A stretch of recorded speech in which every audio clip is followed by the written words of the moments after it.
Faith. Faith is an important concept in human life. And today I am going to begin with some discussion on faith. Faith is what sustains human beings. Many a time, man becomes desperate without faith. Speaking about faith, I'm going to shift between English and Tamil. So this is what is going to happen here.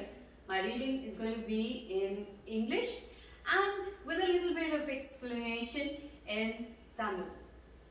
I'm going to read Hebrews 11 for you. Faith is the way of holding on to what we hope for, being certain of what we cannot see.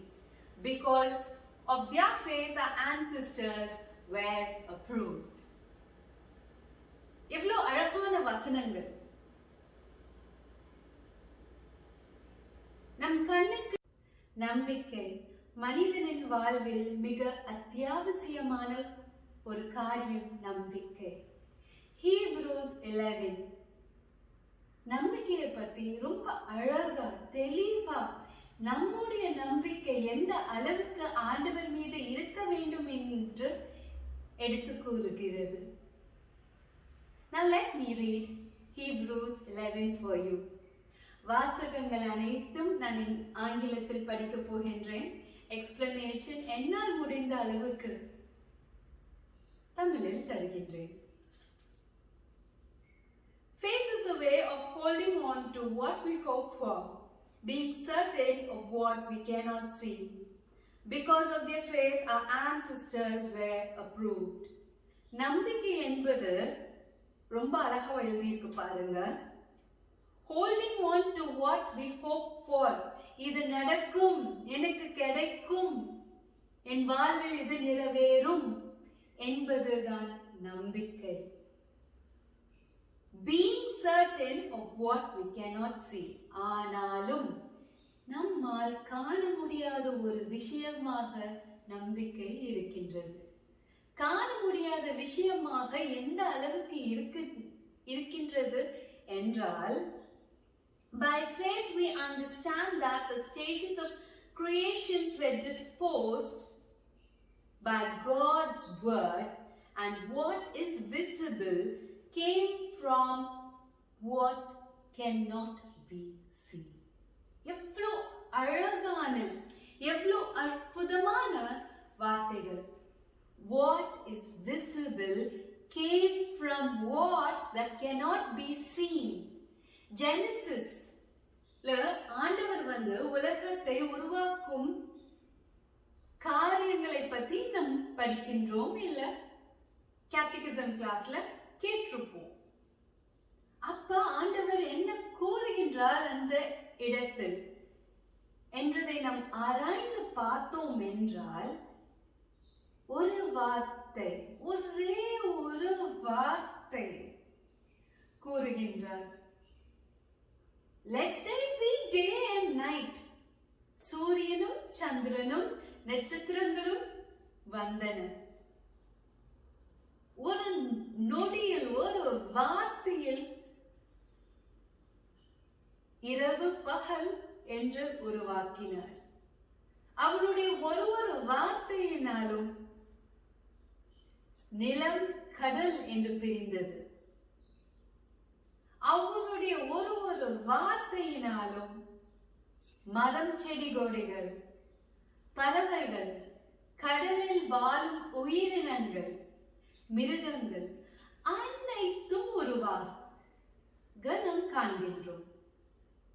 மனிதன் நம்மை மட்டும்தான் மண்ணிலிருந்து உருவாக்கினார். மற்ற அனைத்தும் ஒரு வார்த்தை சொல்லி உருவாக்கினார்.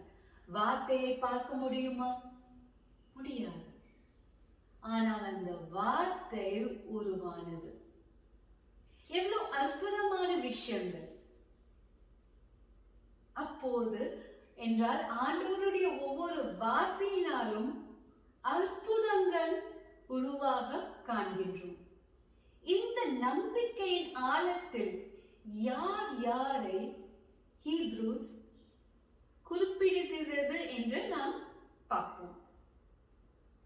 Because of Abel's faith, his offering was more acceptable than that of his brother Cain, which meant he was upright and God himself approved his offering because of this faith he carried to God, as said in scripture, even after he died.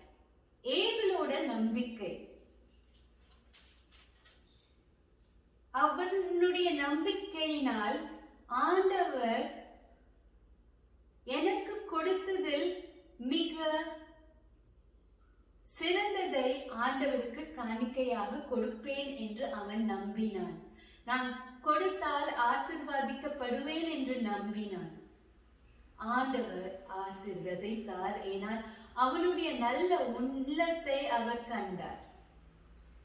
அதே போல் அவன் இறந்த பிறகும் அவன் நம்பிக்கையினால் மட்டுமே அவனால் ஆண்டவரை அழைக்க முடிந்தது. His blood was able to call out to God.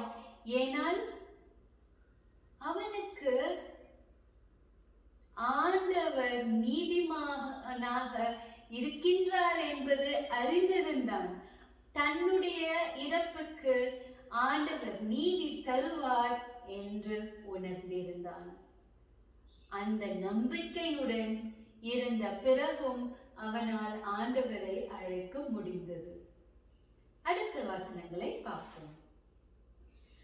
By faith Enoch was taken to heaven. Instead of experiencing death, he could not be found because God had taken him. In fact, it is said that before being taken up, he had pleased God. Yet without faith it is impossible to please him. No one draws near God without being first believing that he exists and that he rewards those who seek him earnestly. Enoch, 7th generation. இவருடன் பைபிள்ல என்ன mention ஆயிருக்குன்னா, ஆண்டவர் வந்து walking போவார். எவ்வளவு அற்புதமான விஷயம்! அந்த அளவுக்கு நேசித்த ஒரு மனிதன் தான் ஈனோக். ஈனோக்கை பத்தி சில விஷயங்கள் மட்டுமே குறிப்பிடப்பட்டிருக்கு பைபிள்ல. ஆனால் ஈனோக் யார் என்று நாம் ஆராய்ந்தோம் என்றால், ஈனோக் ஆண்டவரிடம் நேர்முகமாக பேசக்கூடிய வல்லமையை பெற்ற ஒரு மனிதன்.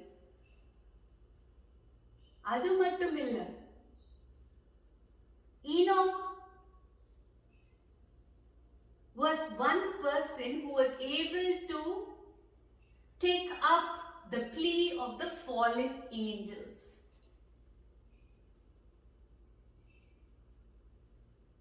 The fallen angels வந்து என்ன ஈனோக் கிட்ட மன்றாடினாங்களாம்.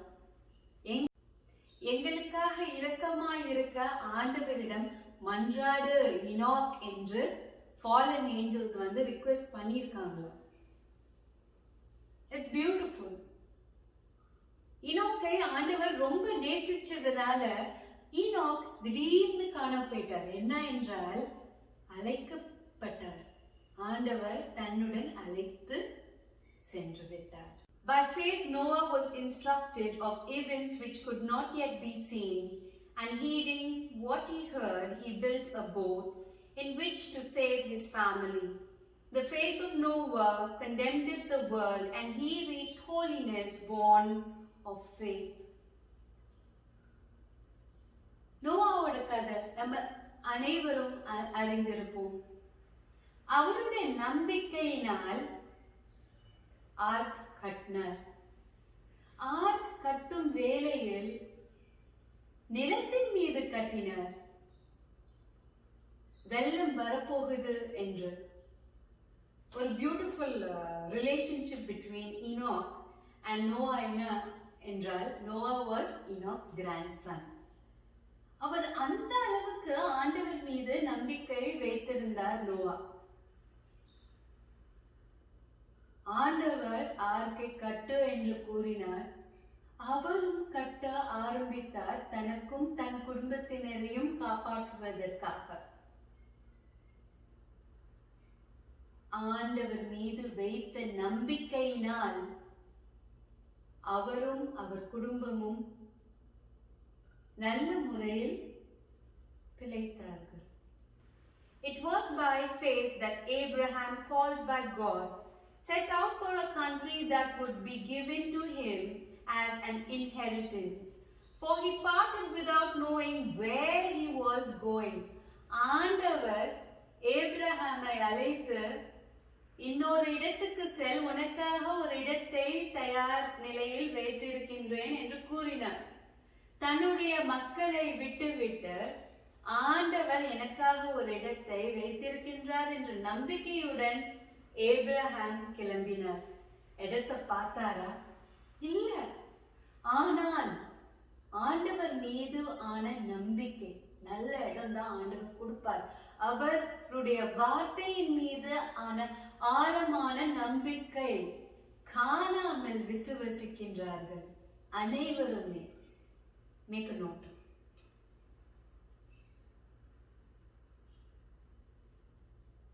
By faith he lived as a stranger in that promised land. There he lived in tents, as did Isaac and Jacob, beneficiaries of the same promise. Indeed, he looked forward to that city of solid foundation, of which God is the architect and builder. Abraham மட்டுமல்ல, ஏப்ரஹாமின் மகன் Isaac, ஐசக்கின் மகன் Jacob, அனைவருமே ஆண்டவர் மீது வைத்த ஆழமான நம்பிக்கையை நாம் காண்கின்றோம். By faith, Abraham went to offer Isaac when God tested him, and so he who received the promise of God offered his only son, although God had told him, Isaac's descendants will bear your name. Abraham reasoned that God is capable even of rising the dead, and he received back his son, which also has a figurative meaning. அவருடைய நம்பிக்கையினால் ஆண்டவர் கொடுத்த மகனை பலிபீடத்தில் எனக்கு பலியாய் கொடு என்று கேட்டபோது ஒரு யோசனையும் இல்லாமல், தயக்கமும் இல்லாமல் ஏப்ரஹாம் தன்னுடைய ஒரே மகனை, ஆண்டவர் கொடுத்த மகனை பலிபீடத்துக்கு அழைத்து செல்கின்றார். நாம் காண்கின்றோம், கொடுத்த ஆண்டவர் மீண்டும் கொடுப்பார். வேற எதுவும் இல்லை.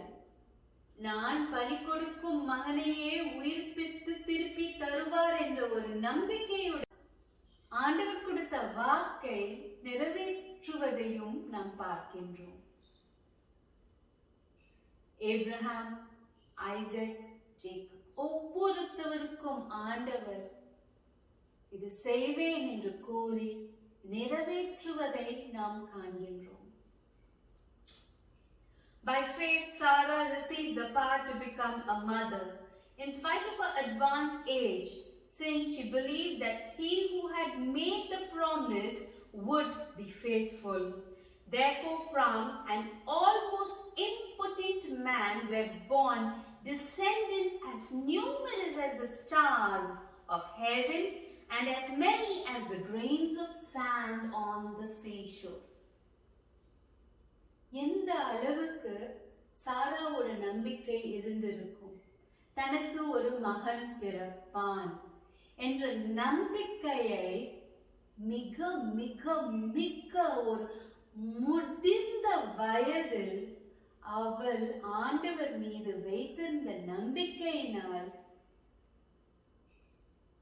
ஏப்ரஹாமுக்கு ஐசாக் பிறந்தார். Isn't it wonderful? And you and me, நம்ம அனைவருமே, we are the descendants of Father Abraham. As many as the stars of the heaven and the sand near the ocean.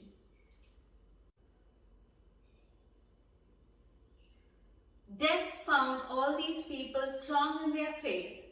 They had not received what was promised, but they had looked ahead and rejoiced in it from afar, saying that they were foreigners and travelers on earth. Those who speak in this way prove that they are looking for their own country. For if they had longed for the land they had left, it would have been easy for them to return. But no, they aspired to a better city, that is, a supernatural one. So God, who prepared the city for them, is not ashamed of being called their God. அவர்கள் ஆண்டவர் மீது வைத்திருந்த நம்பிக்கையினால் அவர்களை தம் மக்களாக அடையாளம் கண்டார். He was not ashamed. என்னுடைய மக்கள் என்று அவர் கூறுவதற்கு அவர் வெட்கப்பட்டது இல்லை. எவ்வளவு அற்புதமானது! ஏன் ஆண்டவர் தன்னுடைய மக்களாக அவர்களை அடையாளம் கண்டார் என்றால் அவர்கள் ஆண்டவர் மீது வைத்த ஆழமான நம்பிக்கையினால் ஏப்ரஹாம் செல்வதை நாம் பார்க்கின்றோம். And it is with the same faith Isaac blesses Jacob, and Jacob blesses the children of Joseph.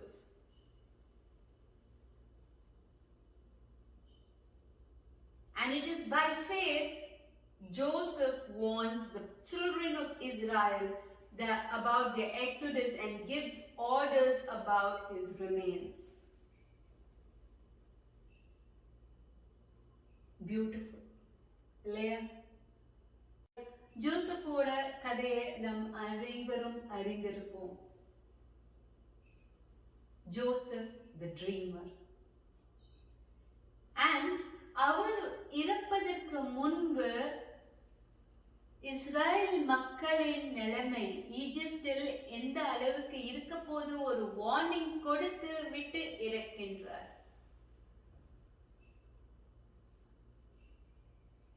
ஆனால் துன்பப்படும் அந்த இஸ்ரேல் மக்களுக்காக ஆண்டவர் என்ன செய்கின்றார்?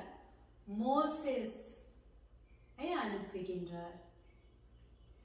By faith, the parents of the newly born Moses hid him for 3 months, for they saw the baby was very beautiful and they did not fear the order of Pharaoh. By faith, Moses, already an adult, refused to be called the son of the Pharaoh's daughter. He preferred to share ill treatment with the people of God rather than enjoy the passing pleasures of sin. He considered the humiliation of Christ a greater riches than the wealth of Egypt. And he looked ahead to his reward. By faith, he left Egypt without fearing the king's anger and preserved as if he could see another invisible wrath. By faith, Moses had the Passover celebrated, sprinkling the doors with blood, so that the destroyer would not kill their firstborn sons. By faith, they crossed the Red Sea, as if on dry land, when the Egyptians who tried to cross it were swallowed by the waters and drowned. ஆண்டவர் மீது வைத்த நம்பிக்கையினால் மோசஸோட தாய் தகப்பன் ஆண்டவர் மீது வைத்த நம்பிக்கையினால் Moses ஒரு சிறிய குழந்தையாக இருக்கும் போது ஒழித்து வைத்தார்கள். தெரியும், ஃபாரோவோட காவலர்கள் தன்னுடைய மகனை ஒழித்து வைத்ததை கண்டால் அவர்களுடைய குடும்பத்தையே அழித்து விடுவார்கள் என்று தெரியும். தெரிந்தும் அந்த குழந்தையை 3 மாதம் பத்திரப்படுத்தி ஒழித்து வைத்தார்கள்.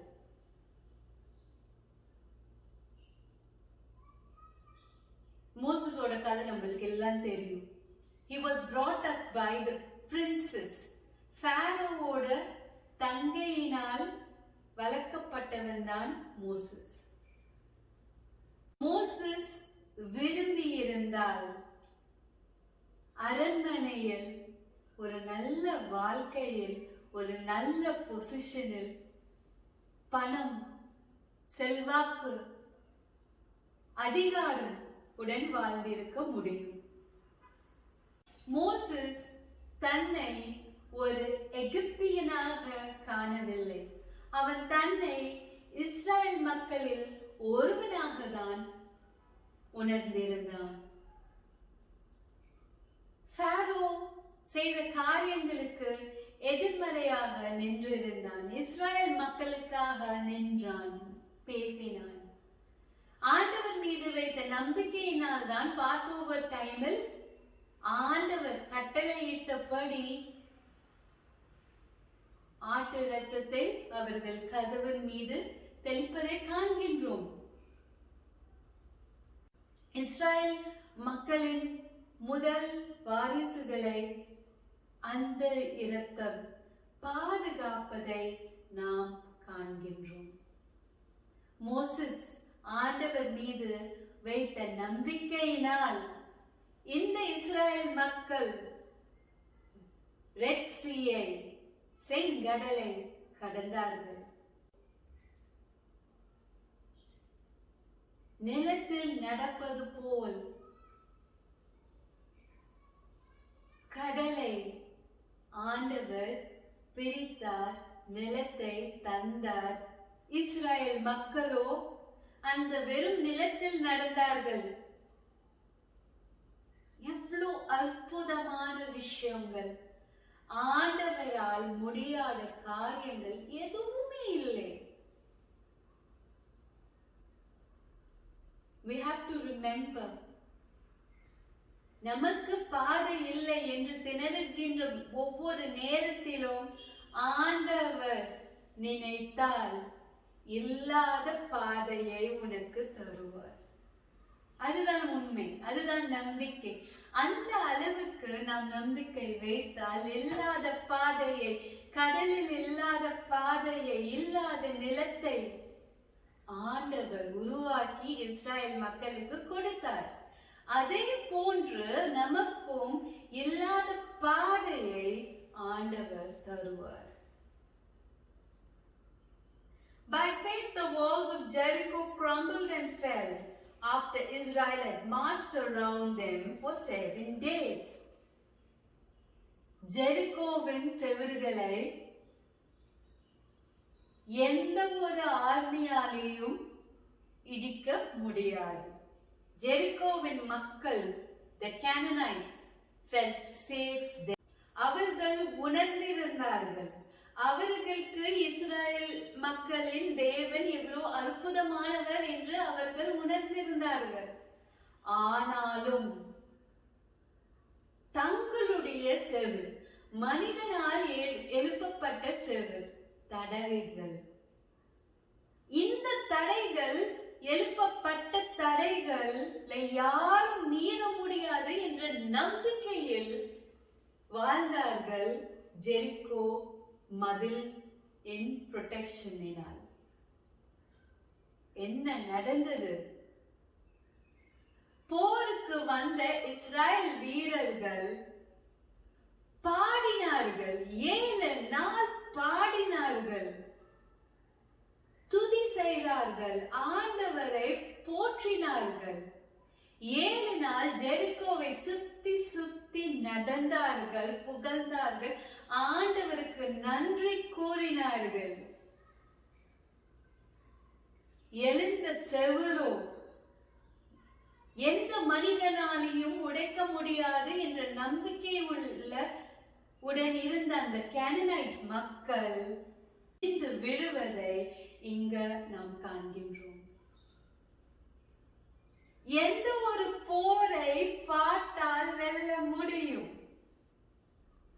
ஆண்டவர் மீது உள்ள நம்பிக்கையினால், வாள்கள் அல்ல, இரத்தத்தினால் இல்ல, துதியினாலும் ஆண்டவர் மீது வைக்கின்ற நம்பிக்கையினாலும் எல்லா காரியங்களும் சாத்தியமே என்ற ஆண்டவர் நமக்கு உணர்த்துகின்றார். Do I need to say more? There is not enough time to talk about Gideon, Barak, Samson, Jephthah, David, as well as Samuel and the prophets. Through their faith, they fought and conquered nations, established justice, saw fulfillment of God's promises, shut the mouths of lions, quenched the raging fire, escaped the swords, were healed of sicknesses, were valiant in battle, repulsed foreign invaders. When we look at the stories in the Kings, or when we look at stories in the Judges, we see that God is faithful. He stands by the people of Israel. ஒவ்வொரு காரியங்களிலும் ஆண்டவர் தன் மக்களை எந்த அளவுக்கு பாதுகாக்கின்றார் என்பதை நாம் அறிகின்றோம். Beautiful இல்லையா? Let's say Gideon who tested God. And the Midianites வந்து வெல்வர். இஸ்ராயல் மக்களுக்காக அந்த மிடியனைட்ஸ் உடன் போரிடு என்று ஆண்டவர் கிடியனுக்கு சொல்றார். But what does Gideon do? Test பண்றார். கடவுளை நாம் சோதித்து பார்க்க கூடாது என்று இருக்கின்றது. ஆனாலும் கிடியன் டெஸ்ட் பண்றார், கூறுறது ஆண்டவரா இல்லையா? எத்தனை சோல்ஜர்ஸோட கிடியன் போறார்?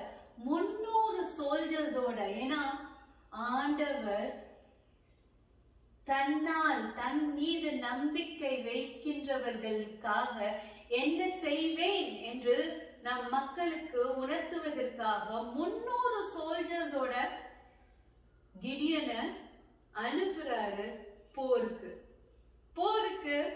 கத்தி கொடுத்து அனுப்புறாரு, ஸ்போடா கொடுக்கிறாரு இல்ல. மியூசிக், ஒரு ஜார், ஒரு மியூசிக்கல் இன்ஸ்ட்ருமெண்ட்.